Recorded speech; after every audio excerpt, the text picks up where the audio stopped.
வணக்கம். பரபரப்பு மீடியா செய்திகளுக்காக நான் நிரோஷன். மேற்கத்திய நாடுகள் விதித்த கட்டுப்பாடுகள் இன்றி உக்ரைனியர்களை போரிட அனுமதித்தால் உக்ரைனுக்குள் ரஷ்ய இராணுவத்தின் முன்னகர்வை நிறுத்துவது மட்டுமல்லாமல் இந்த போரையும் உக்ரைனியர்களால் வெல்ல முடியும் என்பதை ரஷ்ய எல்லைக்குள் நடத்தப்பட்ட தாக்குதல் அனைவருக்கும் நிரூபித்துள்ளது என்று எஸ்டோனியாவின் வெளியுறவு குழுவின் தலைவர் மார்க்கோ மிக்கல்சன் கூறினார். ரஷ்யாவுக்குள் உக்ரைனின் படையெடுப்பு ஊடுருவல் ஒரு திருப்பு முனையை கொண்டு வந்ததாகவும் அதற்கு தேவையான துல்லியமான இராணுவ திட்டமிடல் உக்ரைனை மிகவும் வலுவான நிலையில் வைத்திருப்பதாகவும் மிக்கெல்சன் தெரிவித்தார்.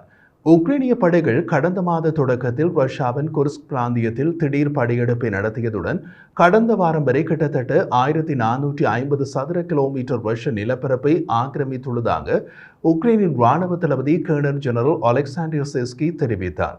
இந்த நடவடிக்கை பல்லாயிரக்கணக்கான துருப்புக்களை குர்ஸ்க்கு மீண்டும் அனுப்புவதற்கு ரஷ்யாவை கட்டாயப்படுத்தியுள்ளது மற்றும் கிழக்கு உக்ரைனில் உள்ள போக்ரோவ்ஸ் நகரில் ரஷ்ய முன்னகர்வுகளை நிறுத்தியுள்ளது என்று சிர்ஸ்கி தெரிவித்தார்.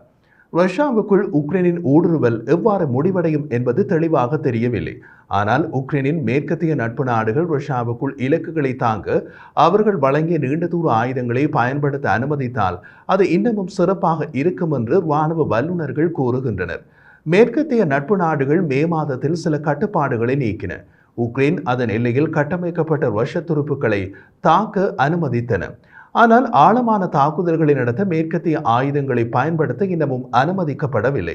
இராணுவ வல்லுநர்கள் ரஷ்யாவுக்குள் உள்ள இராணுவம் தொடர்பான தளங்களில் உக்ரைன் நீண்ட தூர தாக்குதல்களை நடத்த அனுமதிப்பது ரஷ்ய இராணுவ சொத்துக்களை அழிக்க உதவுவது மட்டுமல்லாமல் ரஷ்யாவின் பொருளாதாரத்தை சேதப்படுத்தவும் மற்றும் அதன் வான்பகுதியை பாதுகாக்கும் கிரெம்ளினின் திறனை கேள்விக்குள்ளாக்கும் என்றும் கூறினார்கள்.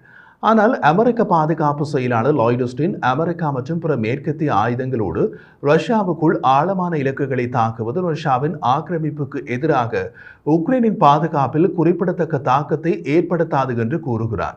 இந்த தாக்குதலில் தீர்க்கமானதாக இருக்கும் என்று எந்த திறனும் இல்லை என்று ஆஸ்டின் கூறினார். ருசி சிந்தனை குழுவின் இராணுவ மூலோபாய நிபுணரும் பிரிட்டிஷ் பாதுகாப்பு அமைச்சின் முன்னாள் உளவுத்துறை ஆய்வாளருமான மேத்யூ சாவில் உக்ரைனியர்கள் தமது தரைப்படையையும் விமானப்படையையும் ரஷ்யாவுக்குள் ஒருங்கிணைக்க முயற்சித்தது மிகவும் ஆச்சரியமாக இருந்தது.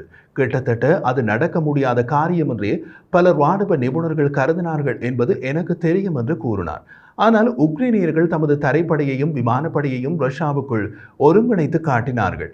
உக்ரைனிய விமானப்படை விமானங்கள் ரஷ்ய வான்பகுதியில் பறந்து குண்டுவீச்சு தாக்குதல்களை நடத்த விமானப்படை ஏற்படுத்தி கொடுத்த பாதைகளில் தரைப்படை நகர்ந்து ரஷ்ய பிரதேசங்களை ஆக்கிரமித்தது.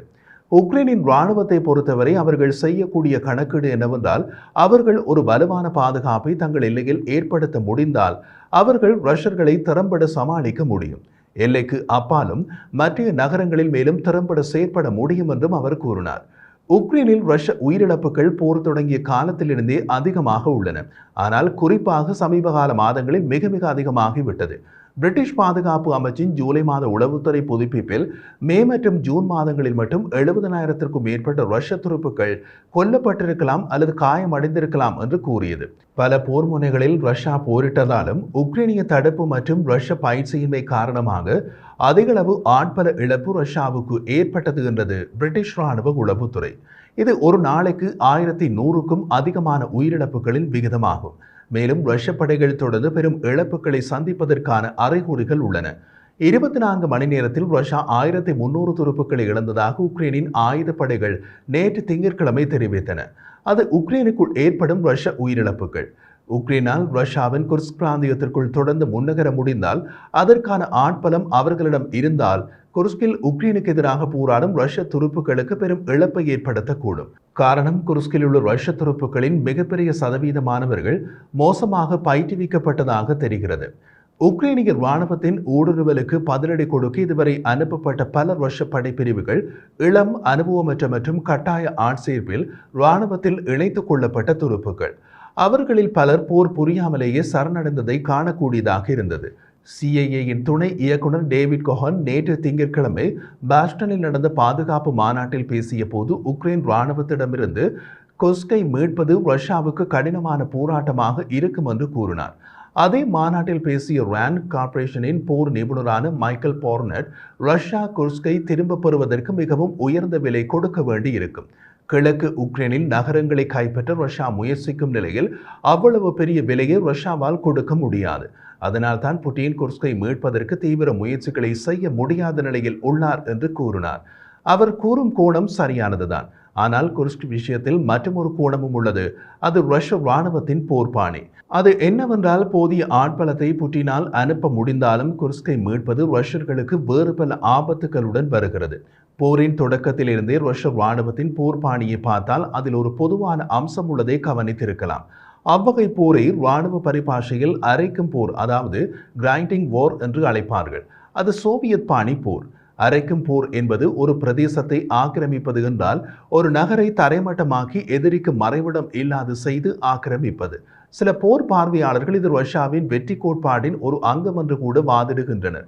அதை எதிரி நாட்டில் செய்யலாம், சொந்த நாட்டில் செய்ய முடியுமா? ரஷ்ய ராணுவம் அதை உக்ரைனில் செய்ய முடியும், ரஷ்யாவில் செய்ய முடியுமா? அதை செய்ய முயன்றால் ரஷ்ய நகரங்களில் உக்ரைன் ராணுவம் செய்ய வேண்டிய வேலையை ரஷ்ய ராணுவமே செய்துவிடும். ரஷ்ய நகரங்களை தரைமட்டமாக்கிவிடும். புட்டினின் தயக்கத்திற்கு அதுவும் ஒரு காரணம். மறுபக்கத்தில் ரஷ்யாவின் குர்ஸ்க் பிராந்தியத்தில் உக்ரைனின் ஊடுருவல்களில் இருந்து பல நேர்மறையான முடிவுகள் கிடைத்துள்ளன. உக்ரைன் துருப்புக்களின் மன உறுதியை உயர்த்துதல், உக்ரைனை ஆதரிப்பதில் சோர்வாக இருக்கும் சர்வதேச பங்காளிகளை ஊக்குவித்தல். ஆண்டு கணக்கில் போர் நடத்த போதிலும் உக்ரைனால் இன்னமும் போரை தொடரவும் வெற்றிகளை அடையவும் முடியும் என்பதற்கான ஆதாரத்தை குர்ஸ்க் படையெடுப்பு முன்வைத்துள்ளது. உக்ரைன் தொடர்ந்து முன்னேற முயற்சி செய்து வருவதை காணக்கூடியதாக உள்ளது.